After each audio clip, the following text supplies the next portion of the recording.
Hey family, welcome to How Love Works, where we talk about the principles for lasting love. Well, family, I uh, I thought I want to talk to you today about something a little bit different today. We're still dealing with the subject of finding your Boaz, and but I was interested in talking to you today about something a little different. I was doing what I always do. I was looking over some information about what I wanted to discuss with you tonight, and as I was looking over the information, I noticed something that was kind of alarming to me, and I wanted to bring it to your attention. Pretty much, I just want to give my take on it. And as far as I'm concerned, I was really upset about it, to be honest, and I just wanted to talk today. I apologize up front. I apologize up front. I'm not going to say a whole lot really about finding your Boaz for partnership.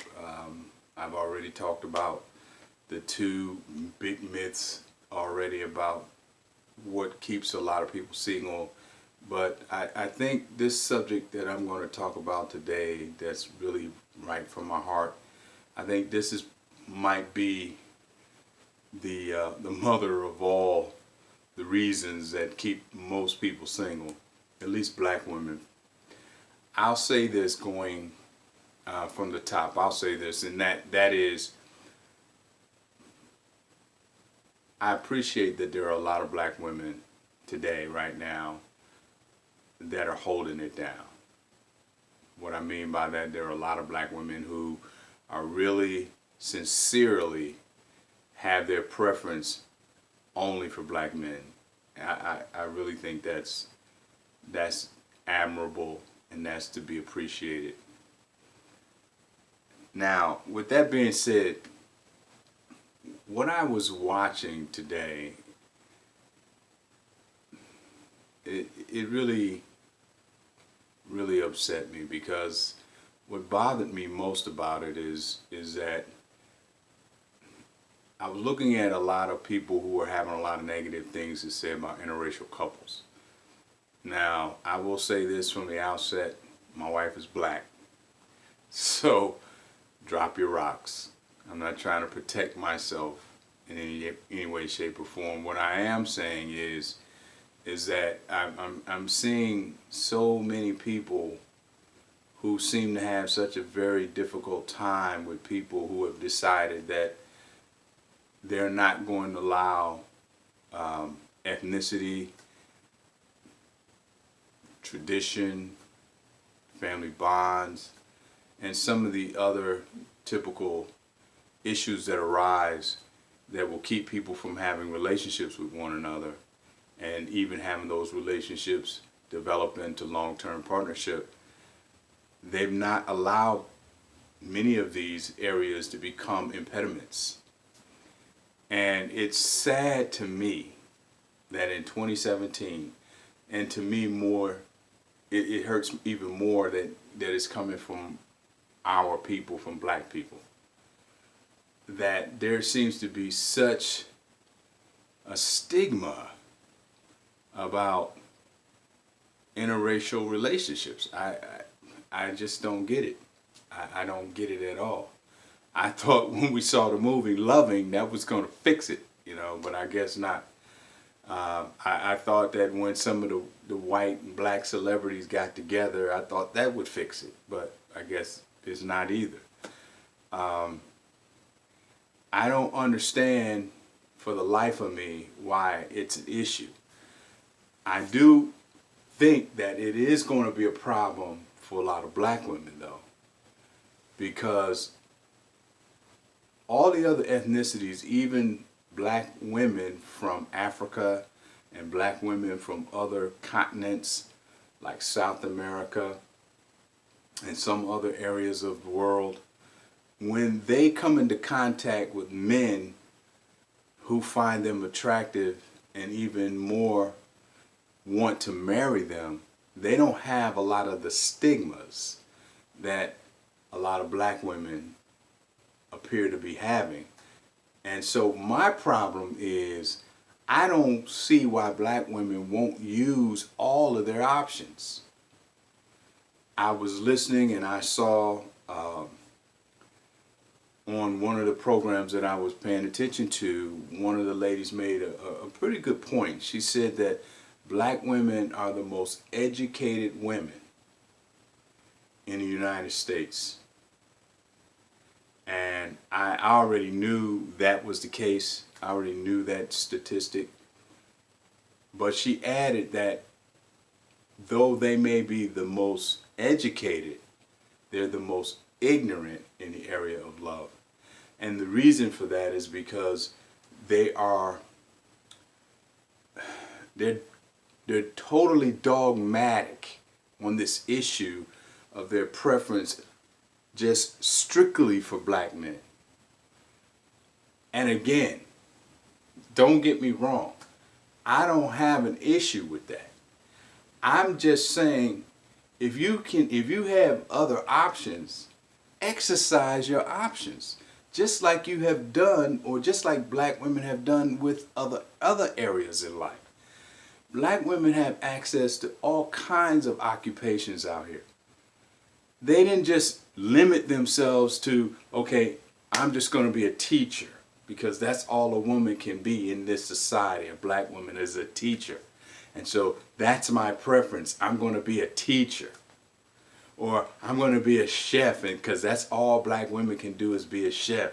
Or I'm going to work in the hospitality industry because that's all black women can do. No. Black women have exercised their options in every area. They're in the military, they're flying aircraft, they're flying to the moon, they're up there with the president, they're in the Congress, they're in the Senate, they're everywhere. But it is very difficult to find a black woman. I mean, they're there, I've seen them, they're out here, but not in the numbers they need to be, especially among black women who are educated, as well as black women who have decided to go forward in their lives and make something of their lives. If you are in the situation that a lot of black women are finding themselves, where there just doesn't seem to be as many options with black men, or there may be, but these black men are just not interested in marriage at all. And you're pushing 35, 36, 40, 40. What are you waiting on? How long are you going to wait? Or you just want to be satisfied being somebody's girlfriend? You deserve better than that. You deserve better than that. You deserve to be somebody's wife. You deserve to be loved and cherished and protected and cared for and provided for the rest of your life. And it has nothing to do with all of this foolishness that people are constantly dredging up. Oh, okay, if you start dating a man who doesn't have a lot of melanin in his skin, this man has never owned a slave in his life, but you're gonna cast the sins of his fathers on him for the rest of his life? What's the difference? That's called reverse, I call it reverse racism. Okay, black folks always are upset about being stereotyped constantly. Can't stand it. And I understand it. I've been stereotyped myself. But why are we going to stereotype every white guy or every white woman we run into? Or anyone else for that matter that it doesn't have a lot of melanin in their skin like I do? It's no different. Just because we're the so-called race, the oppressed race, which I don't want to be that. I don't want to be seen as the oppressed race. I don't want to be seen as the handout race, with my hands out all the time.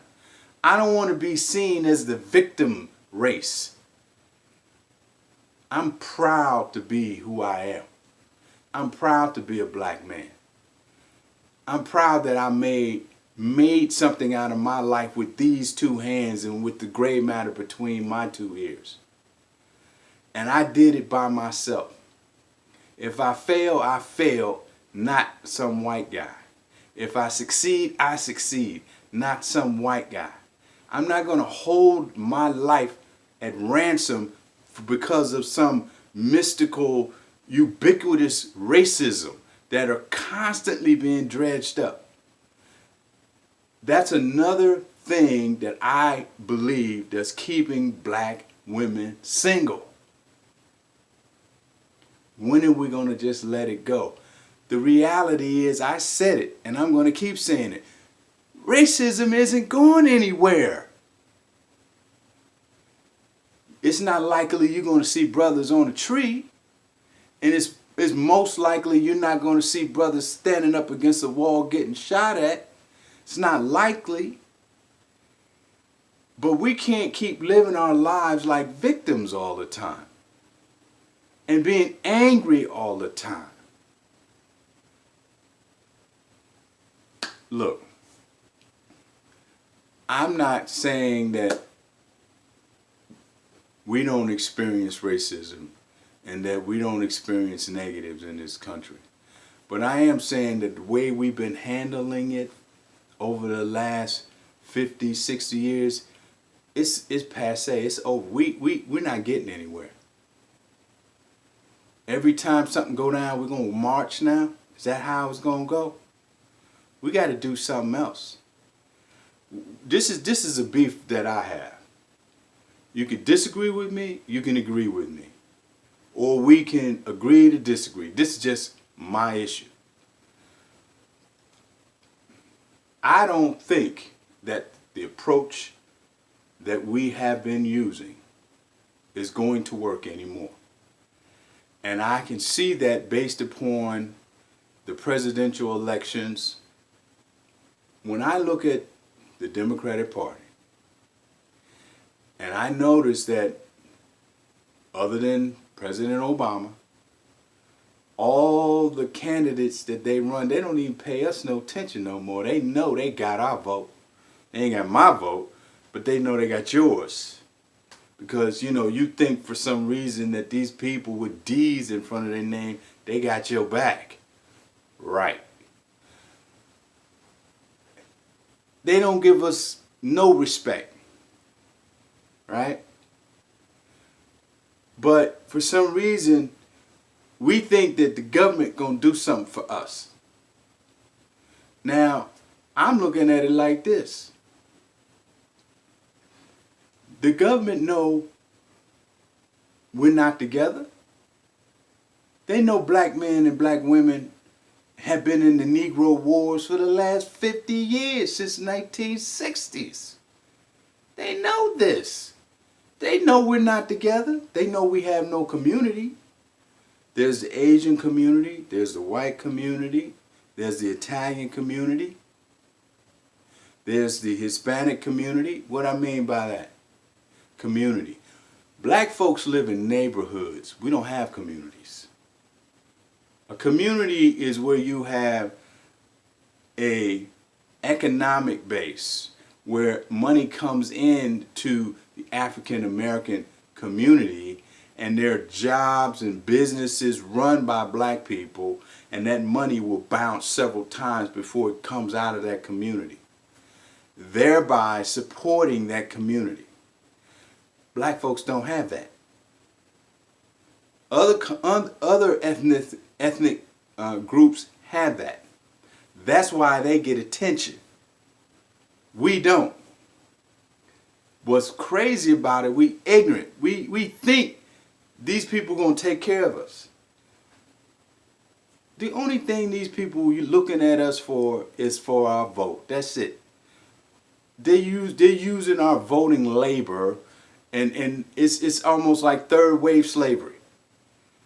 Second wave slavery, they used our labor while they was leasing us out to corporations and putting us in jail for petty made up crimes. But the corporations needed free labor. Boom. So let's go put the blacks in. And prior to that, It was just the labor, just free labor bringing us over from Africa. So now we're in third wave slavery. So now they've got more sophisticated. Instead of using our physical labor, they're using our voting, that labor, to go to the voting booths and vote for one party. And got black folks fighting among each other. If you don't vote liberal or you don't vote Democrat, something wrong with you. Black folks can't even allow black folks to be individuals. We act just like the southern races of the 60s. We call each other names. If a black woman is walking down the street in her hands in the hands of a white man, or an Italian man, or an Asian man, other black women look at her like she's got cancer or she's got AIDS or something. But it's okay for people of the same sex to do it. It's no big deal. That's righteous. But if a black man walks down the street with an Asian woman or a white woman, it's like that dude is just crazy. He looks like the demon. He gets the craziest looks. That's why our community isn't moving. That's why we're not going anywhere. And we're not going to go anywhere until we stop acting like idiots and children. Stop looking to those fools up there in 16th Avenue up there in D.C. They're not going to do nothing for you. All they're going to do is keep sucking you for your vote. That's it. They're not going to do nothing for you. And you got to stop being angry with one another and stop being the race of victims. Like we can't do anything for ourselves. If we don't stop this infighting, which it doesn't appear to me that we're ever going to get to that point. Doesn't appear like we're going to get together. So I think what's happening with a lot of the brothers, this is just my opinion. I can't prove this. I don't think it's necessarily something that they are deliberately thinking. I just think it's just a consequence. Because what I'm saying is not popular. Black folks love the Democratic Party, gonna keep voting for them. Don't matter, they don't have no proof, nothing's happening for them, nothing. Okay? Our families are shot. 80% of all our babies are coming into the community without, mothers and fathers. Everybody's killing their babies, 600, 500,000 babies a year. No big deal, I don't think any culture can kill that many of their own babies and assume that their culture is not pathological. There's something wrong with us. You're killing your own. All right? There's a reason why there's a lot of black women can't get married. That's a lot of babies. That's a lot of babies. There's something wrong with women killing their own babies. So why would anybody want to marry somebody like that? I wouldn't. Now, granted, there are people who don't know what they're doing. They make mistakes. But if you're listening to all this nonsense that the culture is talking about, you're going to keep doing this. You're going to keep staying. You're going to keep living in that ditch. I'm talking to you. I'm trying to be real. Ladies, you're going to have to be able to open up more options for yourself. Stop living in the past. Stop thinking that these people up there in D.C. think about you or care about you. I know you learn all this foolishness in college. All it is third wave slavery. Don't buy it. They want you to labor to vote for them. That's all they trying to do. Get a free vote. That's all they trying to do. They ain't doing nothing for you. Where's your family? Where's your husband? White women got their husbands. The Indian women got their husbands. Some of the Hispanic women got their husbands. A lot of the African women coming over here got their husbands. Some of the Jamaican women got their husbands and their families. Where's yours? You got a boyfriend. You got baby daddies. Where's yours? That's my issue. Barack didn't do nothing for you. Trump sure ain't gonna do nothing for you. Bush didn't do nothing for you. It's up to you. It's up to you. Don't worry about all the other sisters and what they're gonna think. Try something different. Open up your options. You deserve it. That's my time. I thank you for yours. Catch you on the other side. God bless you.